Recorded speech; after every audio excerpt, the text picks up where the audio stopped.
시련이라는 말은 사전적인 정의를 보면 겪기 어려운 단련이나 고비 이렇게 표현하고 있습니다. 어떤 분이 시련에 대해서 다른 표현을 쓰는데 참 마음에 와닿았습니다. 시련이라는 것은 그것이 찾아올 때에 좌절하지 않고 또 그것을 통해서 자신을 성숙하게 만드는 축복의 커튼이다 이렇게 표현했습니다. 아마도 이런 사람은 시련이 오면 그야말로 똑같이 그 표현대로 할 겁니다. 단순한 시련 정도가 아니라 내 삶의 축복의 커튼이 올라가게 하는 것이다 이렇게 받아들이고 자세도 남다를 것이다 생각합니다.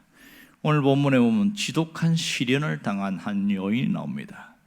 이 여인은 유대인이 아닌 이방 여인입니다. 시돈과 두로 지방에 있는 가나안 여인이다 그렇게 표현되어 있습니다. 예수님이 갈릴리 사역을 주로 하시다가 가끔씩 이방 지역을 가는데 동쪽 편에 있는 데가볼리 지역에 가서 오병이어의 기적을 행하시기도 하고 또 서쪽에 가면 칠병이어의 기적을 행하는데 오늘 두로와 시돈 지방입니다. 이 두로와 시돈 지방에 갔을 때 예수님의 소문을 듣고 한 여인이 다급하게 예수님을 찾아옵니다. 자기 딸이 흉악한 귀신이 들려서 병이 들었습니다 이렇게 표현합니다. 아마도 이거는 아주 악성 그런 질병인 것 같습니다. 도무지 분간할 수 없을 만큼 키우기도 너무 버겁고 의원들에 가도 해결이 안 되는 그런 문제인 것 같아요. 이렇게 와서 간절하게 애를 하는데 예수님의 태도가 너무나 의외입니다. 아주 싸늘하고 냉대 무시하는 듯한 표현들이 계속 나오고 있습니다. 지금 이 예수님이 첫 번째는 말씀을 듣는지 안 듣는지 모를 정도로 가만히 계셔요. 침묵하고 계십니다. 여인은 계속 이야기하는데 예수님은 모른 척하고 계셔요. 참 이것이 참 의외지요. 왜 그랬을까? 어떤 면에서 나와 상관없는 일인데 뭘 이런 생각할 정도로 아예 무시하는 그런 경향이 있습니다.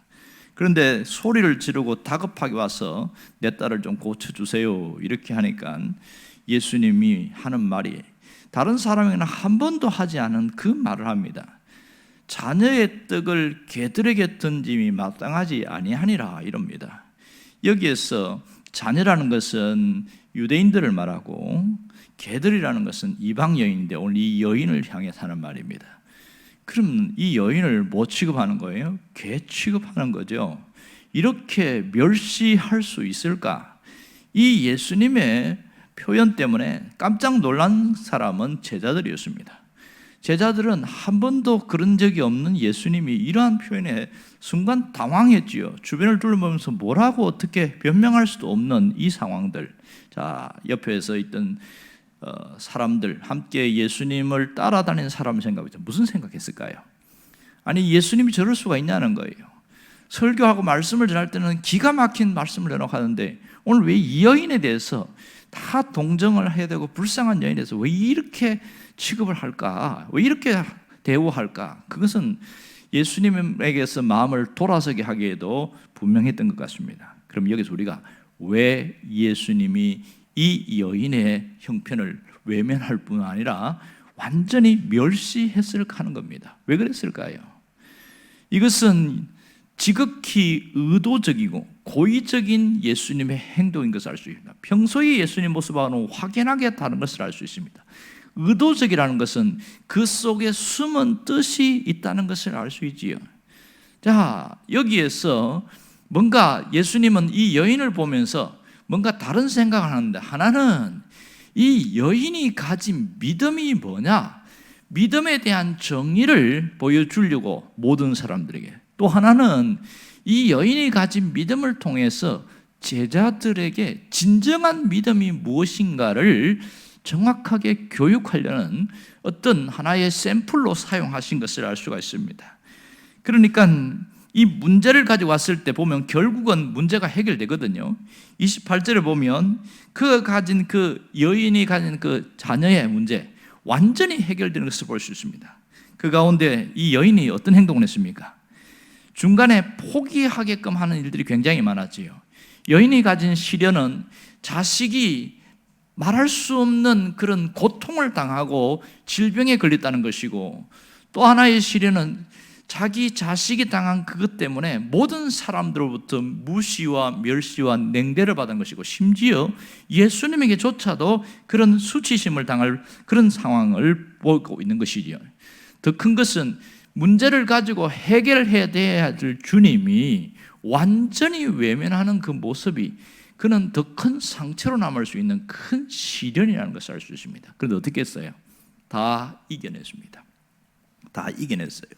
만일 이겨내지 못했다면 예수님에게 나오지도 않았을 것이고, 예수님이 이런 말을 했을 때에도 화가 나고 절망한 상태로 돌아갔겠죠. 그러나 그 여인은 끝까지 해결될 때까지 예수님에게서 견디는 것을 볼 수 있는데, 어떻게 했냐면 이 예수님은 이 여인이 하는 행동과 말을 통해서 이것이 믿음이다, 이렇게 말을 하고 있습니다. 28절 한번 보시면 좋겠습니다. 이에 예수께서 대답하여 이르시되 여자여 내 믿음이 크도다, 내 소원대로 되리라 하시니 그때로부터 그의 딸이 나으리라. 이렇게 말을 하고 있습니다. 지금 여자가 한 행동이 믿음이래요. 여자가 도대체 무슨 행동을 했어요? 지금 예수님이 의도적으로 멸시한 듯한 모습을 보여줬잖아요. 그런데 이 개들에게 주는 게 합당하지 않다, 이렇게 했을 때에 옳소이다 이럽니다. 무슨 말입니까? 그 말도 제가 받아들이겠습니다, 아멘, 이렇게 이야기하는 거예요. 이 아멘할 상황이냐고 이게요. 만일 여러분들에게 그럴 일도 없겠지만 예수님이 똑같이 반응한다면 여러분 아멘 할 수 있겠어요? 당신이 그 고통당하는 것은 당연한 거야. 그럴 때 아멘하고 받아들일 사람이 몇 명이나 있겠어요? 아무리 믿음이 좋다고 해도 그래도 그렇지, 너무한 거 아닙니까? 이렇게 반발심을 가진 사람들이 상당수에 많을 겁니다. 그런데 이 여인은 전적으로 받아들였어요. 예, 맞습니다. 그러면서 한 걸음 더 나가지요. 개들도 주인의 상에서 떨어지는 부스러기를 먹습니다. 이렇게 이야기하니까 예수님이 상당히 신선한 충격을 받은 거예요. 이 여인이 믿음이 크다, 그렇게 이야기합니다. 오늘 이 여인은 어떻게 했습니까? 내가 당하는 시련을 왜 내가 이런 어려움을 당하느냐, 그렇게 생각하지 않았습니다. 그것을 받아들이는 마음, 달리 말하면 당연하게 받아들이는 마음이 있었다는 것이 놀라운 특징입니다. 그러기에 주변의 냉대와 멸시, 심지어 예수님께서 왔어도 조차도 무시받고 할 때에도 그걸 받아들인 거죠. 이게 큰 믿음이라는 겁니다. 우리는 믿음 이야기하면 엄청난 것을 생각하는데 그렇지 않습니다. 시련이 왔을 때 절망하지 않는 것이 믿음입니다.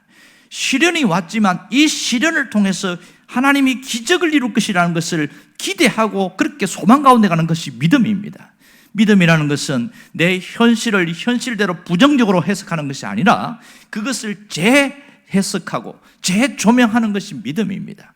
재해석이라는 것이 뭡니까? 그것은 내게 올 수 있는 것이고 언제나 그게 당연하다는 것이죠. 그러나 그 시련을 통해서 내 삶은 더 나아질 것이다, 그걸 믿고 나아가는 것이 진정한 믿음 아니겠어요? 여러분, 누구나 시련이 옵니다. 어른이든 어린아이든 다 시련이 있어요. 심지어 하다못해 아이들이 자랄 때에 성장통을 합니다. 성장통, 키가 크려고 할 때, 몸이 더 건강해지려고 할 때 반드시 성장통합니다. 그런데 성장통이 없게 해달라고 기도한다면 어떻게 되겠어요? 나 안 자라겠다는 거와 똑같은 거 아니겠어요? 심지어 하다못해 아이들도 성장통이 있다면 어른은 당연하죠. 특히 신앙인들에게도 시련은 누구에게나 있습니다.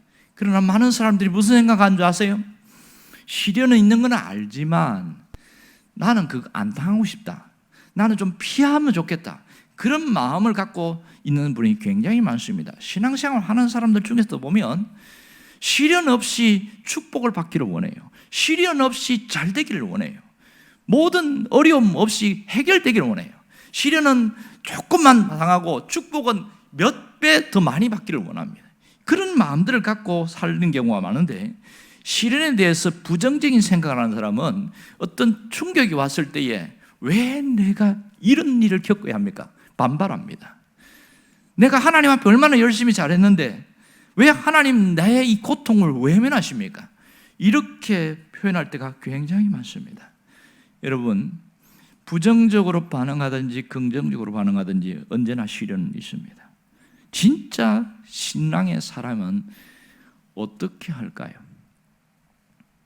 반응이 다릅니다. 표현이 달라요. 그러니까 시련은 무조건 이겨야 됩니다. 하나님이 원하는 것은 무조건 이겨내라는 거예요.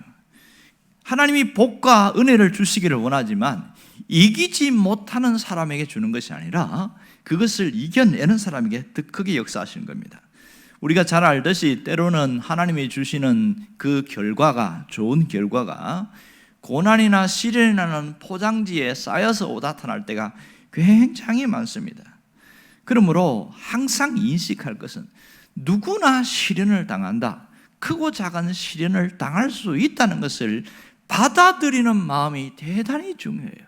받아들이는 마음, 거기서부터 믿음은 시작되어집니다. 여러분, 여기서 한 걸음 더 나아가서 시련을 기적으로 바꾸는 믿음으로 승화시키는 것, 이건 신앙인만이 할 수 있는 특권입니다. 시련은 단순히 견디는 것이 목적이 아니에요. 이것을 기적으로 바꾸어내는 것이 진정한 목적이라는 것을 알아야 됩니다. 여러분, 시련은 있어도 절망하지 않는 사람은 반드시 하나님이 좋은 결과를 주십니다. 어떤 샐러리맨 한 명이 참 성실하고 열심히 살았는데 어떻게 어떤 사회 환경과 경제적 환경 때문에 실직을 하게 됐어요. 그래서 상당히 좀 부인하기도 미안하고 자기가 직업을 그만뒀으니 너무너무 침체된 상황이 있는데 이분이 평소에 뭘 잘했냐면 글 쓰는 걸 잘했어요. 글을 쓰는 걸 잘하는데 그래갖고 풀이 죽어갖고 집에 오는데 그 자기 서재에, 작은 서재에다가 이 아내가 볼펜과 종이를 갖다 놓고 뭐라고 얘기하는지 아세요? 당신이 글을 쓰면 참 재주가 있는데, 잘 쓰는데 직장 생활 한다고 제대로 글 쓰는 거 못했는데 이제는 집중적으로 글을 쓸 수 있는 그런 시간이 주어졌다고, 그러면서 격려해주고 내가 먹고 사는 것은 내가 한번 해볼 테니까 당신이 열심히 한번 글을 써보라고, 그렇게 아내가 위로를 해주고 해서 자신감을 가지고 그때부터 글을 열심히 쓰는 거예요. 이렇게 해서 글을 써가지고 출판사에 갔더니 번번이 빠꾸당하죠. 출판사, 유명한 출판사 안 받아주는 거예요. 근데 한 작은 중간 어떤 중소기업층 되는 출판사에서 이것을 내놨습니다. 이 사람이 나다나엘 호손이라는 사람이에요. 이 사람이 쓴 유명한 소설이 뭐예요? 주홍 글씨입니다. 완전히 대박을 쳤는데 초대박을 친 거예요. 그래서 그 출판사가 갑자기 급성장했습니다. 이 한 사람의 작가 때문에 계속 집필을 해나가는데, 만일 일반 사람처럼 왜 나에게 이렇게 실직을 하게 됐을까 하고 그 사장을 욕하고 술 먹고 좌절하고 이랬다면 이런 글이 나왔겠어요? 불가능하겠죠. 있을 수 없는 일입니다. 이 사람은 신앙을 가지고 있지만 현실을 받아들이면서, 당연하게 그럴 수 있다고 받아들이면서 그 시련을 바꾸었습니다. 뭘로 바꾸었어요? 기적으로 바꾸어냈습니다. 그랬더니 정말 하나님이 어마어마하게 그의 모든 과정을 붙들어서 크게 역사하셨습니다. 그의 과정이 펴지는 것은 그것은 시간 문제였습니다. 그러나 눈앞의 현실만 보면 그런 게 전혀 보이지 않습니다. 여러분, 그러면 시련이 왔을 때 이 사람이 믿음으로 사는 사람인지 기적을 만들어내는 사람인지 어떻게 알 수 있어요? 그것은 말입니다. 시련을 받아들이는 사람은 말이 달라요. 이것을 극복하고 이기려는 사람은 표현이 다릅니다.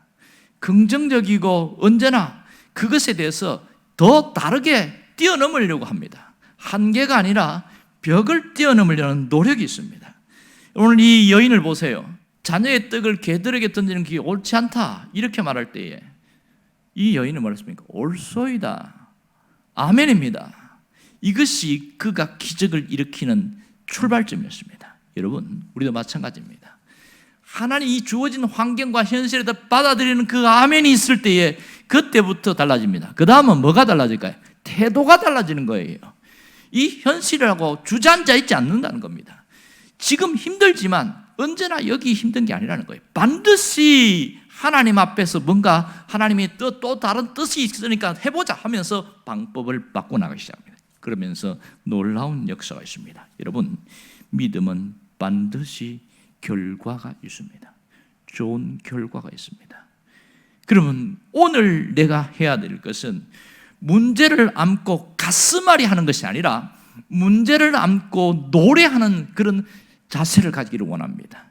문제를 품고 찬양하면서 나가보십시오. 그럴 때 놀라운 역사가 있습니다. 이 일을 한 성경의 한 인물이 나오지요. 바로 다윗입니다. 시편 57편에 보면 그는 자기의 어마어마한 시련의 문제를 안고 오히려 찬양을 했더니 놀라운 일이 일어납니다.